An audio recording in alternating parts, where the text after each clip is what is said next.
Hi guys, it's been a while. So let's talk about all the awful books I had to read recently. I'm only half joking. My read list of recent weeks is filled with some hot trash, but it wasn't all bad. So last time we talked, it was the middle of September, I think, and summer was just coming to an end and summer hiking season. And this week it feels like autumn is coming to an end. We've had snow in the Alps, even down to the lowest peaks and even to some of the valleys in the Bavarian Alps. That's it for me and the mountains this year, at least the mountain tops. It's easy to say goodbye this year though, because we've had a spectacular autumn hiking season. We've had this weird, persistent weather front here for the last several weeks with a almost permanent low hanging cloud cover over the valleys and the lowland, but clear blue skies and fantastic view in all directions over an elevation of 1000 meters. And so we've had a guaranteed cloud inversion on every hike above 1000 meters, which is really quite low. There are not a lot of peaks below 1000 meters here, even here in the Bavarian Alps. And it was just spectacular, really stellar autumn hiking season. And I'm now looking forward to winter and walks in the snow in the valleys and in Munich, which is quite pretty when it's snowed as well. But now onto what I've read recently, and it wasn't all bad. There were some gems in among all that dirt. And one of those gems is The Crossing by Cormac McCarthy, which I was still currently reading when I filmed my last video. I talked about it at length in that video, and I'm not going to talk about it here because it is going to make a reappearance soon in an end of the year list. Spoilers. Another good book, although maybe not an enjoyable one, is Disgrace by J.M. Coetzee. This is set in South Africa in the 1990s, contemporaneously to when it was written and published. And it is about a white university professor whose life takes a turn for the worse, entirely because of his own actions. But in typically unself aware fashion, he thinks that the disgrace of the title is what is happening to him and what he is thrust into, and it is a state that is impressed on him from the outside, when all along it is he himself that is the disgrace. This is a really uncomfortable and sobering read because of its unforgiving realism. But a funny thing that has come out of this is the negative reviews of it on Goodreads. They are almost as funny as those of Lolita. So if you need a pick me up after reading Disgrace, go read the negative reviews of Disgrace. Another short title that I read and loved recently is from one of my bucket list authors whose complete work I want to work my way through, read my way through in the course of the next several decades before I kick the bucket. And one of these authors is Hermann Hesse, and the book by him, the novella by him that I read is Unterm Rad, which seems to have been translated into English under two different titles. I think the older title, I think, is The Prodigy, and the more recent one is Beneath the Wheel, which is a direct translation of the German title. But it could be the other way around. It could be that The Prodigy is the newer title.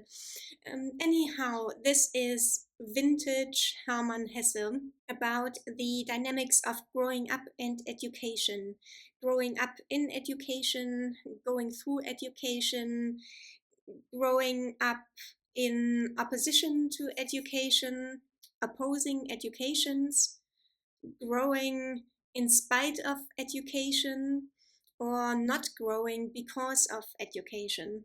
And then there's also a latent theme of nature versus cultivation in here.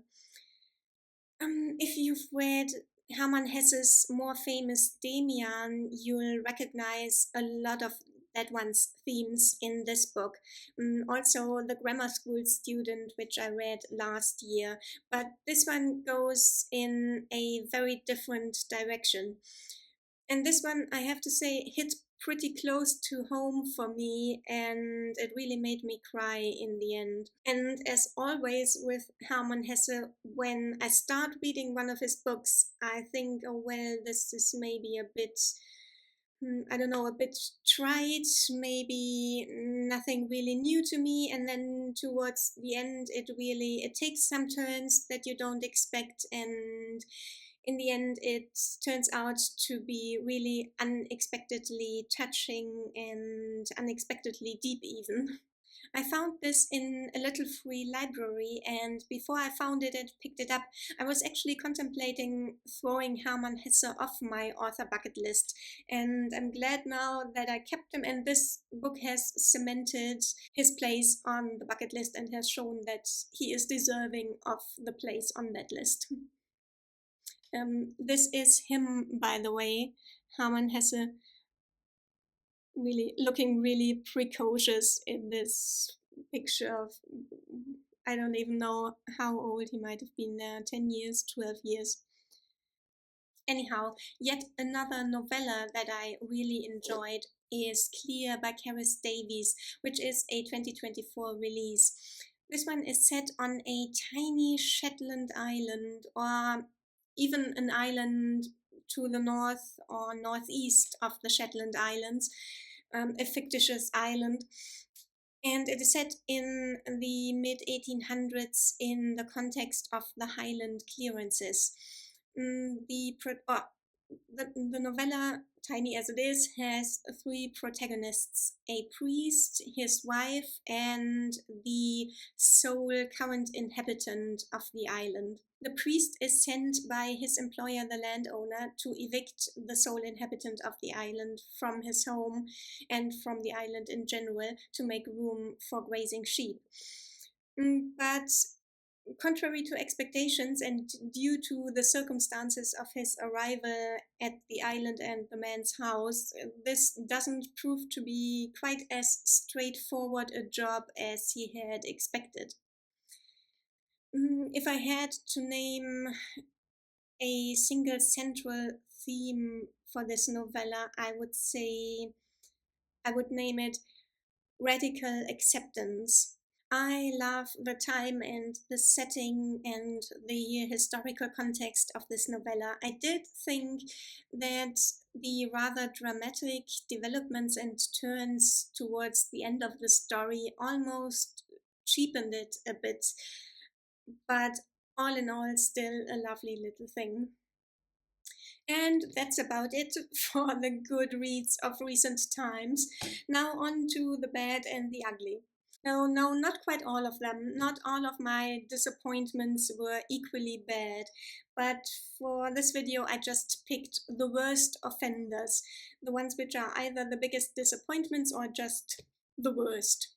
The first one is not at all an offensively bad book. It still got 3.5 stars from me, but it was just a big disappointment, and it is now my least favorite book in the Stormlight archive. And it is Rhythm of War by Brandon Sanderson. Rhythm of War. There's too much talking in this. Talking about mental health and literally about trauma, like it's the US in 2020. Except for this very modern psychologist speak, that wouldn't have been so bad if it hadn't already been going on for literally several thousand pages, and I was just at the end of my tether with this book. I am so over it. I'm glad that I will soon hold the fifth and temporarily final book in the series in my hands. For one thing, because it will hopefully make up for the disappointment that was Rhythm of War, but also because I'm kind of over it, to be honest. I've been following this series since 2013, and it's been quite a while and quite a few years of quite big books, and also quite a few years in which I've had the opportunity to forget a lot about the things in these books.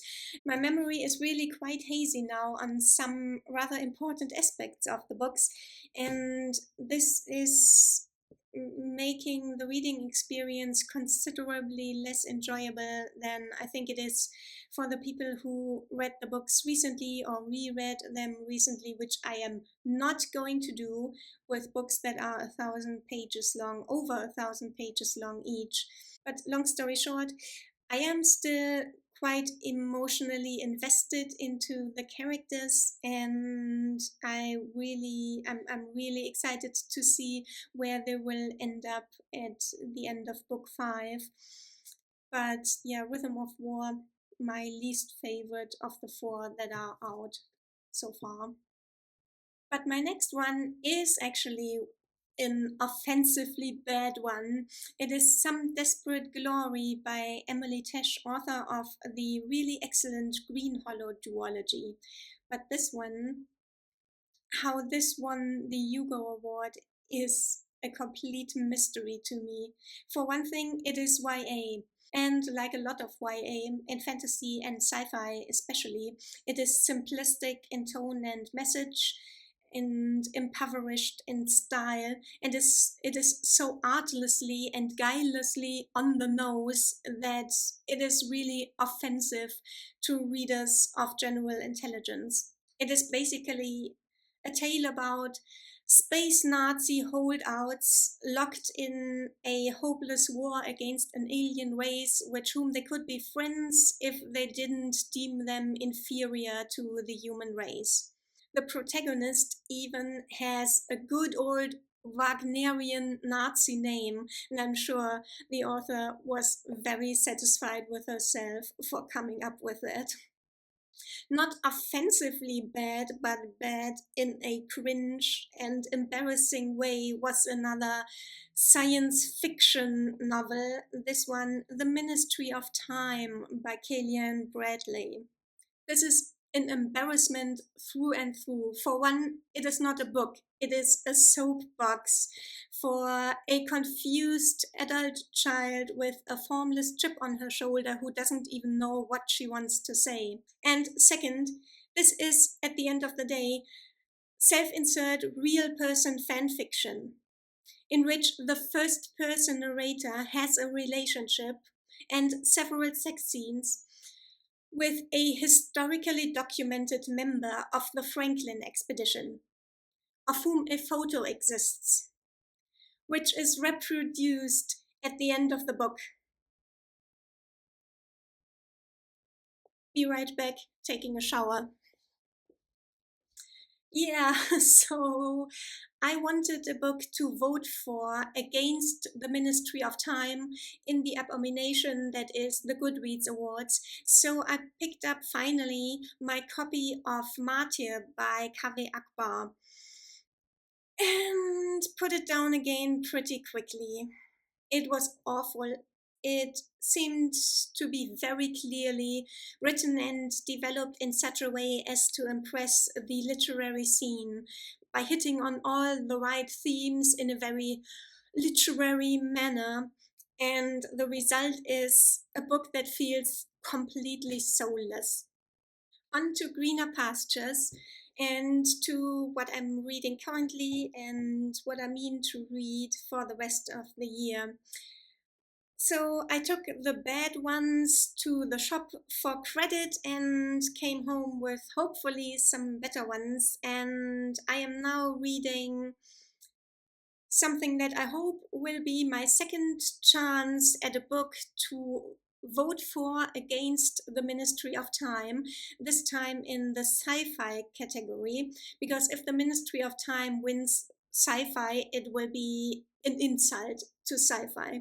The book that I've picked up is quite classic sci-fi. It is The Mercy of Gods by James S. A. Corey, the authors of the Expanse series, which I haven't read. In general, space opera is not my favorite thing in the world, but this one takes place planet side, or maybe we are going into space later, but at least it begins planet side. It is set in a far future in which humans have colonized space, or uh, at the very least, one planet on which this is set.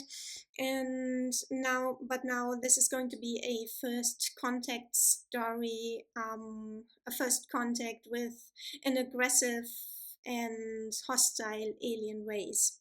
So far, I'm enjoying it, and I think it is extremely well written, and the foreshadowing, the way this is done so very subtly, is really exquisite, I would call it. My one gripe at the moment is that it isn't easy to be invested in the characters and their emotional states. I feel quite distant from the characters, and there's no character that I clicked with immediately. Maybe this will change when I get further into the book, but this really not so far not a book that I think I'm going to get lost in, but still pretty good. And I'm pretty sure, unless something very unforeseen happens, that I'm going to be voting for this book in the Goodreads abominations. In general, I'm in a big science fiction and fantasy mood at the moment, fantasy more than science fiction.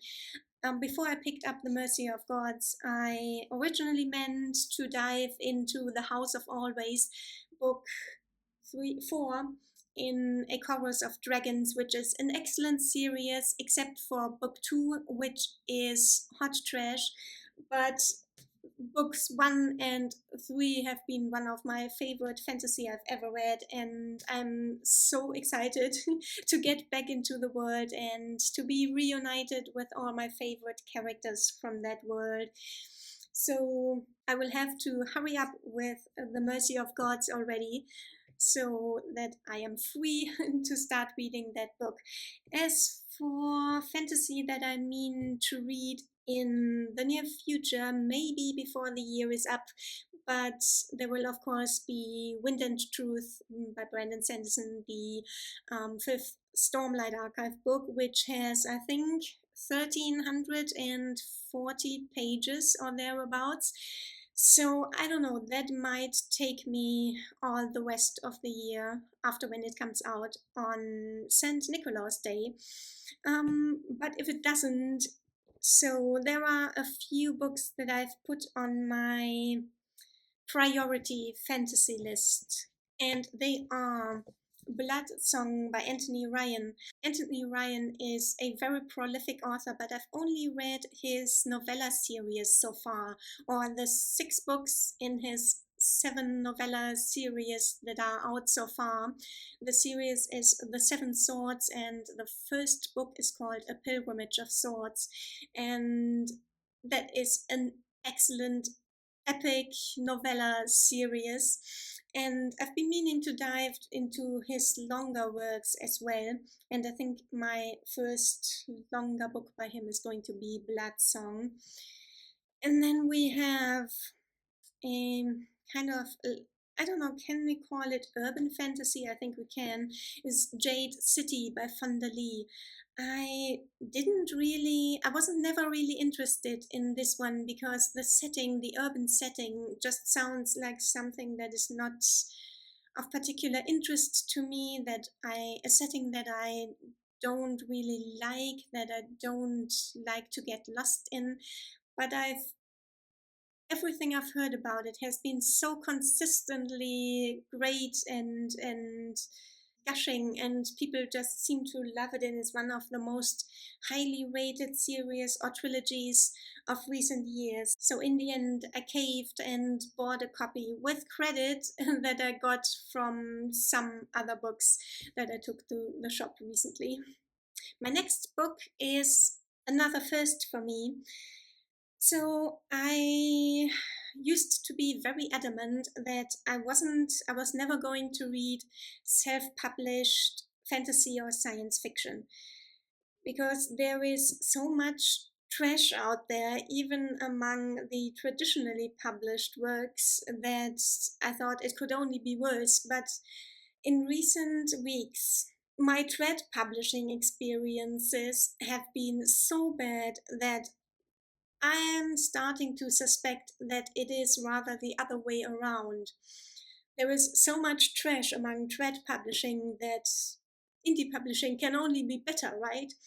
And the first book that I picked for this little experiment that I'm conducting with myself here is a book that I picked almost purely because of the cover. The cover is excellent and one of the most memorable ones that I've ever seen, too. This Wistful Ascending by J.C.M. Byrne. Mm, Superhero novel in space is the long and short of it. And this cover just sold me immediately, sold it to me rather. And then we have another experiment, but this one in trad publishing, but it is with an author that I didn't think I'd ever pick up, simply because I had no interest whatsoever in his first series, and that is Joe Abercrombie. I got newly interested in him because I am just so sick of seeing all this cutesy, cozy, hope punky trash that is out there at the moment. And I just wanted to have something that would be reliably dark. And where do you go for that? Who is better for that to go than Joe Abercrombie? And I picked up the first book in, I think, his latest series, his latest trilogy, The Age of Madness, which is A Little Hatred. I think with this one, I'll be safe from all this cutesy, cozy, hopey stuff. And the last book that I have on my fantasy priority list is one that I also bought over a year ago and somehow still didn't pick it up, although it is far older than a year even. It is Kings of the Wild by Nicholas Ames, I think. Or Eames? I think it's Ames. Um, it's time to get the band back together. So, this is a story about a or the members of a former band of mercenaries, warriors, who are getting back together in advanced age for one last glorious exploit. And apparently, the book is full of references to metal and rock bands, songs, and stuff, trivia. And I think it will be a lot of fun reading this book and seeing if you can spot all the references and if you get all the references, which I probably won't, not all of them, but a lot of them, I hope. So these are some of my plans for the rest of the reading year and for the near future. I'm already busy making plans for the new reading year, which I hope to share with you very soon. And I'm really looking forward to all the end of year book content, watching it as well as making it. I'll see you very soon, guys. Bye.